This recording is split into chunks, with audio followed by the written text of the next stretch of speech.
What's going on, guys? Today's video, we're back in Siren's Call. We're on episode 9. Alright. Percentage complete 12%. Let's read a bit of the journal. Rib cage. We have the dark portal.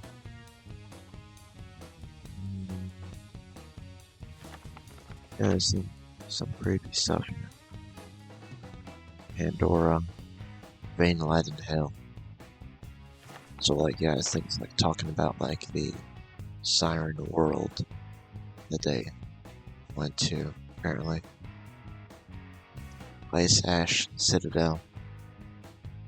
Index, yeah, it just shows all these indomitable fists.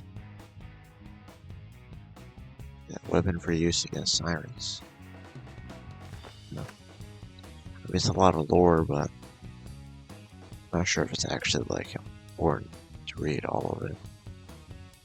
Yeah, there's 62 pages, dang. Alright, let's load. Back to here. Alright, sounds lovely. You might shake it up a little bit before you pour it out. Sure, just thinks about if it's around too long. No problem. Pour you the rest. We can chat for a bit.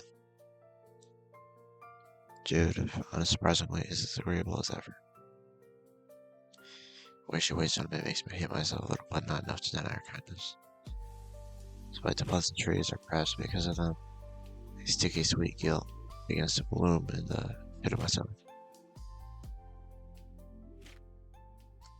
This, of course, first and all for us.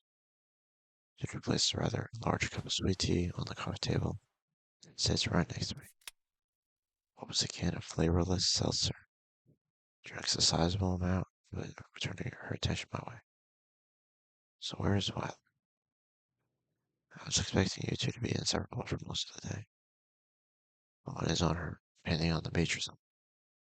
She'll probably be back at the house before I leave, so I'm not too worried. I see. Just outside of spending a small amount. Such a small bit of time for her. It's a shame all over. I thought you'd end up being more devoted to your beloved. Her and I aren't too worried about running out of time. Is she still going to college with you? Nope. Stayed a long distance until she moves to Asheville at the end of the year. Negative. Eloping with you in the Caribbean without me knowing under the cover of night. Lord Judith. Quite really nothing then. So that's it, really. That's really it, huh? Did you really have an unorthodox relationship? But not really. Hey Judith, why are you talking about this?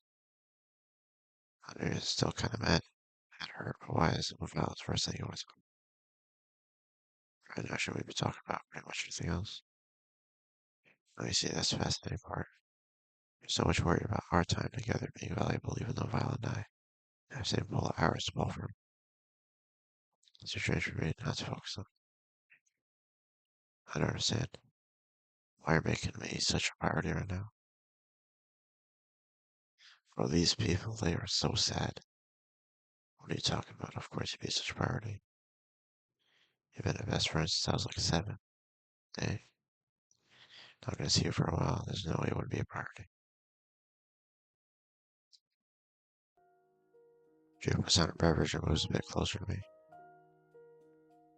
You see, that's exactly why I didn't ask you to come over today, Alfred. Everybody else was likely going to pressure you to hang out with them.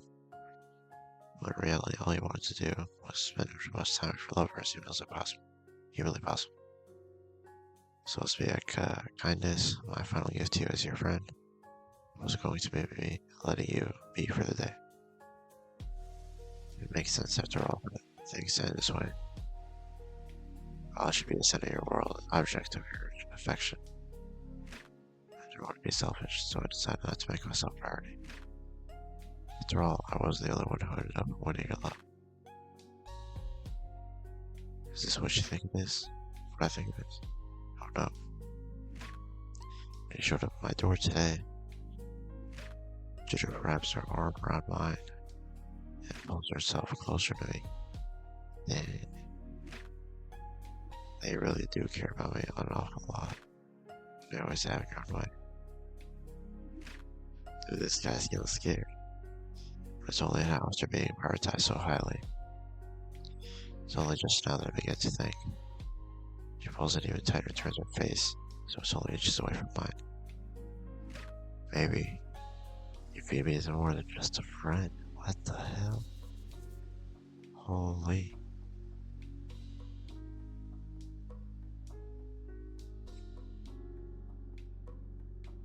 What should we do, guys? Says, of course I do. Or kiss. Let's say that, yeah. Judith.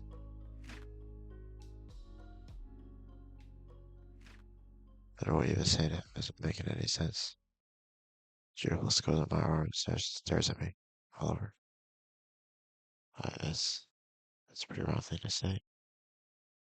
It's okay, I can live with that. Maybe being wrong doesn't change how bizarre this entire situation is. You're confessing to me, I get it, that's kind of a big deal.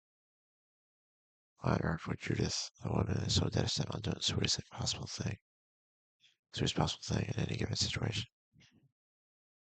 Why would that person be trying to get me to cheat my girlfriend the day before I leave town? Because I love you. I mean, you and Violet are breaking up anyway, so what does it matter? Yeah. Judith isn't someone who would think like that. She's known me long enough to know that's something I would never even consider doing in the first place. So what are you trying to appeal to by acting like this? Who exactly are trying to impress? Who else is Violet's protagonist in a whole bunch of hentai? I'm gonna set my relationship with Violet on fire just because you. I'm not gonna set my relationship on fire just because you grabbed my arm and stuff. Hentai. Judy, you cosplay, you know what hentai is. It's wrong to me to conflate this image I have of you with how you're actually behaving right now. Maybe I should just shut up and accept your feelings some sort of definite truth.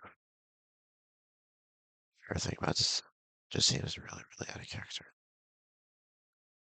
I know you're mad at Violet, aren't you? But you aren't mad enough to get me to cheat on her, right? I ended there. Do my best to put the ball in Judith's court.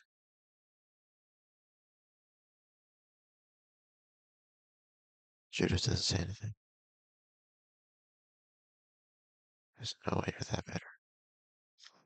Jesus, Judy, really? Is that really what you think it is? Yeah, that's what I told us, Judith. Judith doesn't say anything. She simply stares at me, the light fading from her normally vibrant eyes. They're there to try to wrap me up in all this. Speak now or forever hold her. You're the one that's acting out of character all over. At least something that paralyzes me to my core. Why are you suddenly so sloppy and imprecise with your words now? Up until today, you were always so careful of things you said to me. I can feel the deliberation, like a gentle placed hand firmly placed in the back of my neck, pushing me downwards closer and closer to you with each perfect flawless word. After a certain amount of time, your will was so strong that I could feel my desires being supplanted with a singular, overwhelming desire to please you. It was strange at first, simply being in your presence, having my will erode like that. Really bind. I was eager to give you my time, body, future. What? Oh man. Didn't matter what I was doing before. If you wanted to spend time with me, that's what we were doing. Everything I did was in service of you. Holy. Then I lost to Violet, naturally inhibiting the amount of support I could support you. Provide you.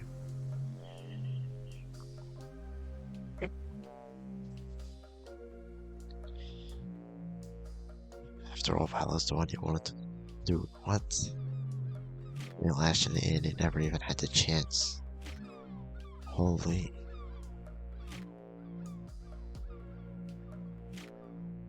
That gentle pressure in your words is gone.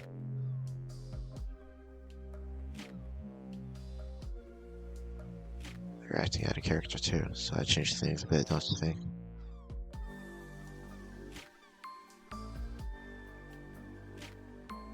If I have one last opportunity to give you everything you want, then why shouldn't I take it? And why acting like it's Judith? You're lying is absolutely what you want. It's a perfect fetish for someone that's low functioning societally and inept as yourself. You want someone completely won over by your words, someone completely under your influence. Holy. Pressed her sharply against me.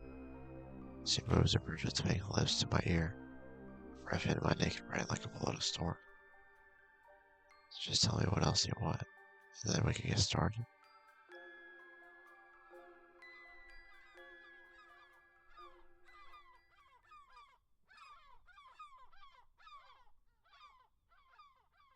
I want to watch a movie.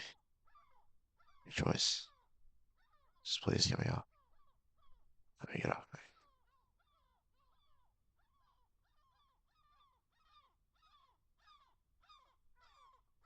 Why you didn't say so? What? Let's watch something lighthearted this time. I want to last night to make it together be a fun one, okay?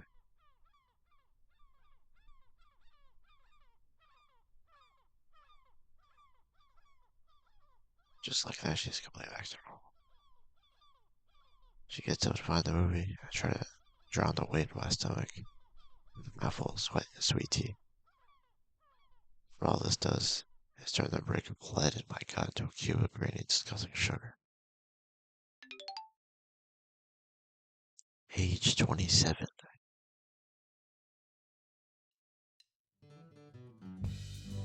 Does Ashton pop up? Holy, yeah, he does. Let's go to Ashton.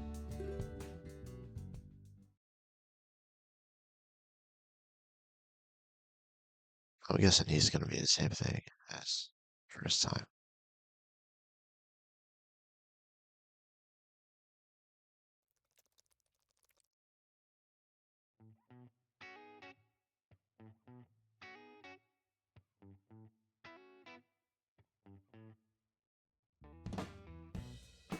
It's really cool chilling out here in the heat for a different period of time like this.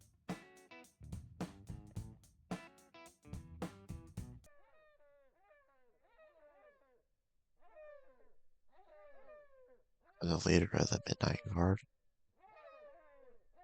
Looks up to me, so I should support what we've accomplished. Feel myself twitch as I think of that like some sort of large animal. Yeah, yo guys, I'm gonna wrap up today's video right here. We're gonna continue off on episode 10. If you guys enjoyed today's video, please like us up. I'll see you guys in the next one.